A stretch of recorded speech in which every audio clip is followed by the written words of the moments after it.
Amiga, grata. Moi boa tarde. Mulata non racializada, por favor. Falemos ben. Vedes que estou en festa, estou guapísima, que sí. Bueno, es que estou no medio dunha boda, literalmente. En serio, estou nunha boda en Chicolino, a Lamboiro, deixei a todos, quedaron nos entrantes, pero tal e como comedes neste país, seguro que fago isto, vou e aínda vou comer o rodaballo, seguro. Pero bueno, eu quería estar aquí, porque había algunhas cousas que quería contarvos. Eu nací nun país moi pequeno, un país que non chega a ter 3 millóns de habitantes, un país de areas moi brancas, das augas moi frías do Atlántico, onde se dá moi ben o marisco, un país moi verde, onde pola noite contamos contos de morte e de lobisomes, un país onde facemos empanadas, temos viño albariño da adega Bousa, moi bo, cociñamos con puré de tomate Pontevedra, comemos churrasco, facemos cocido, co que queda do cocido facemos roupa vella, cando chove arrolla, imos de peregrinación a San Cono a pedirlle cousas imposibles, así que, pois, un día deixei Uruguai e mudeime a Galicia para cambiar de aires. Pero emigrar non é fácil. Emigrar non é fácil porque ti falo pensando que vai ser un tempo hasta que as cousas melloren e os días pasan e non regresas. E entón, cando vas alá, é xa de aquí. E cando estás aquí, é a de alá. E o corazón está dividido, está a sofrir, tes unha morriña intensa e tes dous camiños. O non vivir nin aquí nin alá, o decidir vivir e coñecer onde estás. E foi o que fixen eu. Un día comecei a percorrer este país e a descubrir as maravillas que aquí atopei. E mirade, igual é porque estou no medio dunha boda e que estou así emocionada, pero teño que dicilo. Eu sei que non sodes de expresar moitos sentimentos, pero eu adoro esta terra, adoro este país, adoro a xente, a súa historia, a súa lingua. E non podo entender como aínda hai xente que non ve o que vexo eu. Porque eu son das que penso que se ti coñeces a Galicia, se a percorres, namoraste dela. Podo afirmalo, asino isto que estou a dicir agora. Tes que coñecela. E se a coñeces, namoras dela. E entón, no medio de todas esas sensacións, estaba eu un día cando fun á praza e a peixeira dixo: onde és ti? De Uruguai. Ai, de Uruguai, unha tía miña migrou lá. Moito lle debe a miña familia a Uruguai porque sacou a casa adiante por estar alá. E entón, quitas a mirada do embigo, do teu embigo, do que estás a sentir, e empezas a ver ao teu redor cousas e ves que atonda na erva e o millo, mesmo como facían lá. E descobres as filloas e o queixo con marmelo e que din burato e caroso como atín. E entón, ves que hubo quen de aquí fixo a viaxe alá e levou o seu e que ti agora esa que está deste lado. Aquela que cando iba á escola subía a un autobús cun conductor que berraba: nenos pasando fondo que hai lugar, pasando fondo que hai lugar. E choraba cando na radio sonaban as melodías que lle cantaban das súas fontes e das súas terras. E hoxe és ti a que canta das súas fontes e das súas terras. E entón colles a Nikon e empezas a subir aos castros, ás torres, aos castelos, vas polas mamas, vas polas corredoiras, e hai unha chea de palabras que entran a aprender en ti como as silvas. E aniñan en ti todos eses lugares que empezas a querer, a ben querer. E empezas a sentir que son teus tamén. E entón, como contaconto, percorres este país e vas de Ribeira a Viveiro e vas do barco de Valdeorras a Fonsagrada e de alí vas para Oleiros. E sintes que tes que contar na lingua deses lugares aos que vas, porque senón estás a mentir. Estás a mentir. E precisas das palabras e empezas a collelas dun lado e de outro, da memoria de todas esas mulleres que empezas a falar con elas, empezas a percorrer as cociñas, vas por los lugares, din que son a tola das lareiras e sí, son a tola das lareiras porque eu penso que mentres cociñamos a lume manso, contamos historias. Mentres estivemos nas lareiras, falamos devagar, mirámonos aos ollos, tivemos tempos de contarnos, de contar as cousas verdadeiramente importantes. Hoxe somos modernos e non falamos, mellor as pastillas. E entón, con todas esas historias que me contaban e me contan a señora Lola, a señora emérita, Antonio, o señor Méndez, o pinante de Chedas, coas receitas que aprendo con Erundina, en Piñor, con María en Palas de Rei, coas monxas de Ferreira de Pantón, vou facendo un colar desta terra que me ten encantada, esta Galicia encantada de lendas e historias que preparou para min un escano onde eu sento a escoitar o meu corazón que agora latexa en festa. É certo que eu teño a sorte de ter un compañeiro de vida que ama profundamente o seu país. Un compañeiro que foi abrindo unha a unha as xollas do vello reino de Galicia para min. Foi un agasallo fermosísimo. E fun namorando, e fun descubrindo cada unha destas cousas. E cada unha destas cousas ten unha palabra, ten un nome. Estas fotos que estades a ver son unha escolma que fixen a chou de máis de 400.000 fotos que teño deste país. E seguramente alguén me dirá, sí, claro, escolliche esas fotos bonitas. Home, claro, cando saes a ligar non levas as bragas vellas. Tes que ensinar o millor. E ese é o problema que eu vexo. Que estades sempre neste país coa teima de que o que tedes non é. Igual será que eu, como non son de aquí, podo dicilo. Pero é que tedes un país increíble. Tedes un país maravilloso, fermosísimo. E en este país, onde eu aprendo esas historias, esas receitas, e con estas señoras aprendo a disfrutar, pois, da soá, das filloas de sangue, de xouvas en empanadas abertas de cedeira, de costrada, de guiso de marajotas. Cando vou probando todas esas cousas, pois despois teño que practicar toxoterapia. Que é unha cousa que eu creo que tedes unha industria ali, na toxoterapia. Andar polo monte e sentir o rabuñar nas pernas, eso reactiva e activa, e conéctate coa terra. E entón, o tempo vai pasando e non o entendes.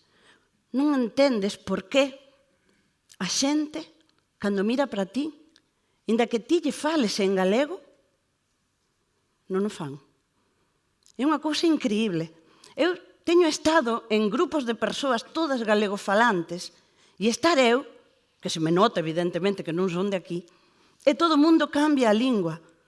O que precisamos os neofalantes é que faledes con nós, que nos ensinedes as vosas palabras, as vosas memorias, as vosas emocións, as vosas historias, porque nós estamos facendo unha memoria nova, unha memoria que é nosa, pero que quere ser vosa tamén.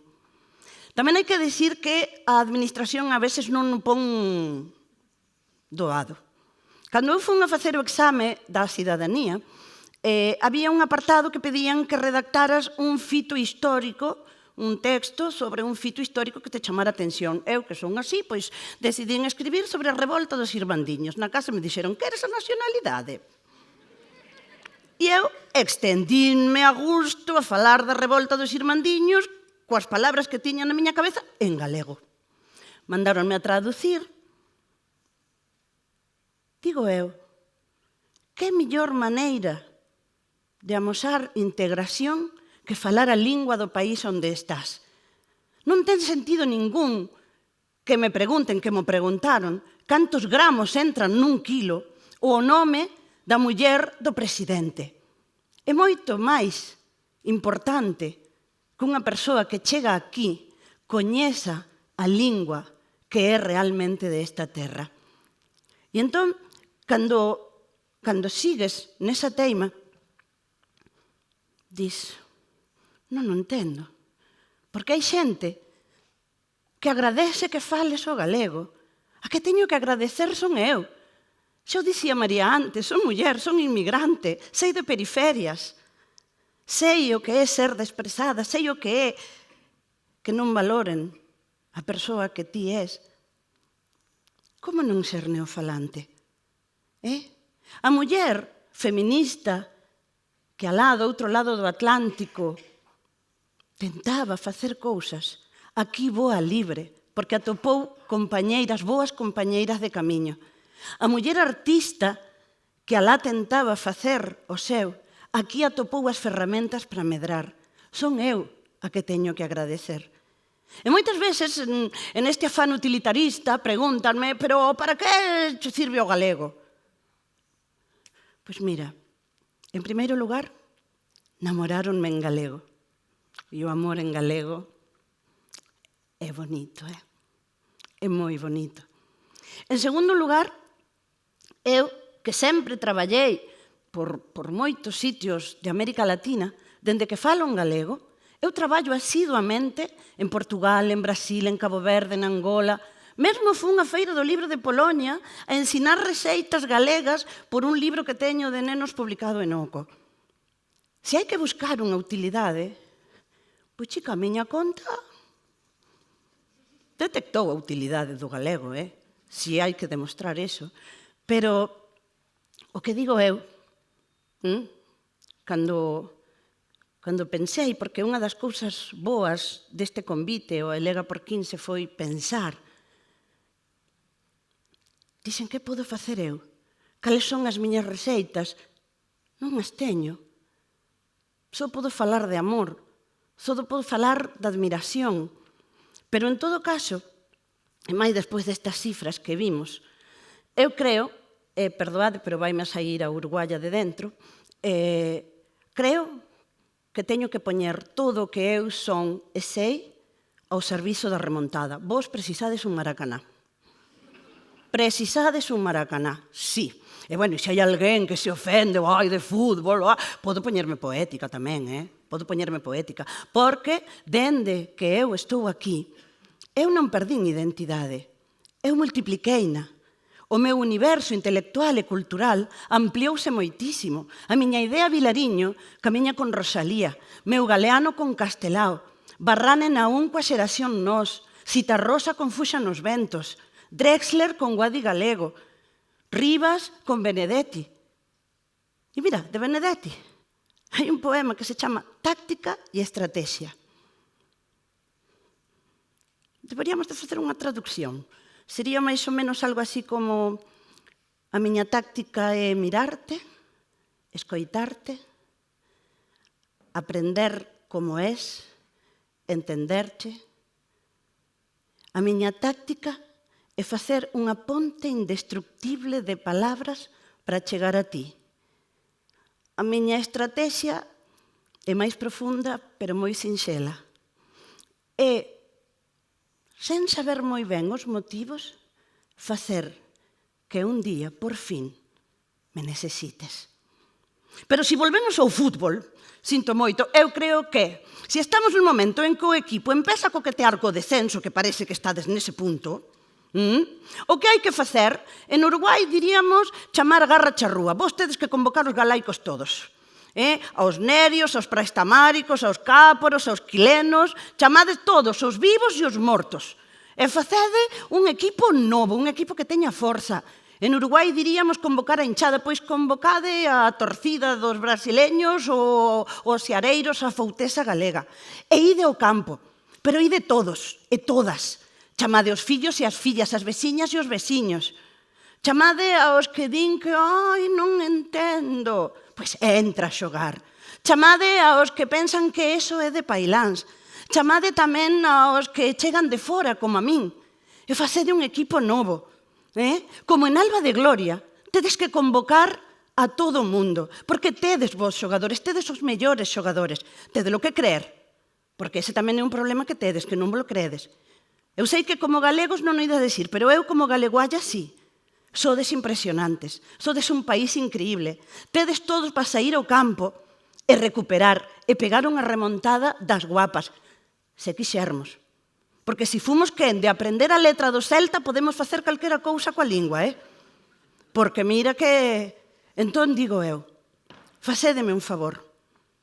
Hai que poñerse a camiseta, non a vou poñer porque senón o técnico de son vai a dar un infarto. Poñédevos albiceleste, Poñédevos albiceleste, suá a camiseta a gusto, Ide ao campo, defendede o voso, defendede a vosa historia, defendede a vosa lingua. E digo eu, se hai xogadores, e mesmo técnicos ou dirixentes, que teiman nas mesmas xogadas, aínda que xa se dá que non funcionan as cousas que están a facer, pois igual un tempo de suplentes, pois non lles ven mal. Que non é preciso deixar sempre os mesmos, que para iso está o banco de suplente, que hai xente que, como sempre está de titular, pois, sabes, collen ali o sitio e non o largan, e non. Hai que renovar, hai que loitar polo equipo, hai que suar a camiseta, pero por sobre todas as cousas, hai que ter orgullo. Fai pouco nunha mesa destas que hai, sabedes, da literatura, había un escritor así, con esa eterna ladaíña de algúns escritores, normalmente son escritores, non escritoras. Eu teño a sensación, e perdoade se ofendo alguén, pero que hai así como unha orde secreta de xente choromica que aparece en todos os eventos culturais. Entón, cando ti estás tirando pa diante, ai, se for, ai, que país, ai, que...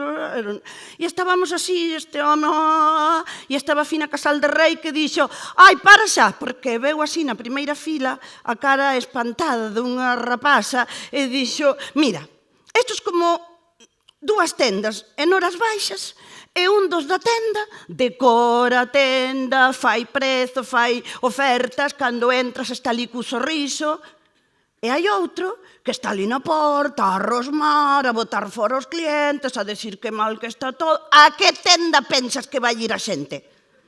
Pois isto é o mesmo. Non podemos pretender que os rapaces namoren dunha cousa mentre lle estamos a decir que todo está feito unha merda. Non lle podemos decir, ai, namórate desto que é unha ruína. Ai, namórate desto que o paisano é bruto e só sabe de feísmo e ten todo abandonado. Ai, namórate... Non lle podemos dicir eso, porque ninguén quere ser herdeiro pola forza.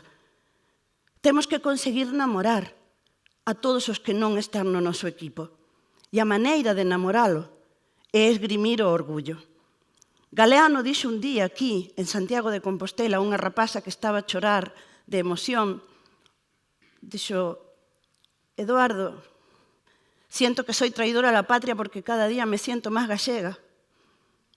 E chorou. Eu podía dicir o mesmo. E Galeano dixo, chora, porque o amor doe. Pero tes que saber que as persoas somos como árbores. E ali onde temos as raíces, alimentámonos das raíces. Pero hoxe en día sabemos tamén que as árbores alimentanse das ramas e das follas. Se ti non és unha árbore parva, que non és, vas te alimentar. Lindo vai ser cando florezas. Eu non quero tristezas. Quero o sol na miña beira, onde a sombra o pan non crece, nin das rosas a roseira. Así que facédeme o favor, florecede, roseade. Merecemos, o galego e nós, unha longa primavera.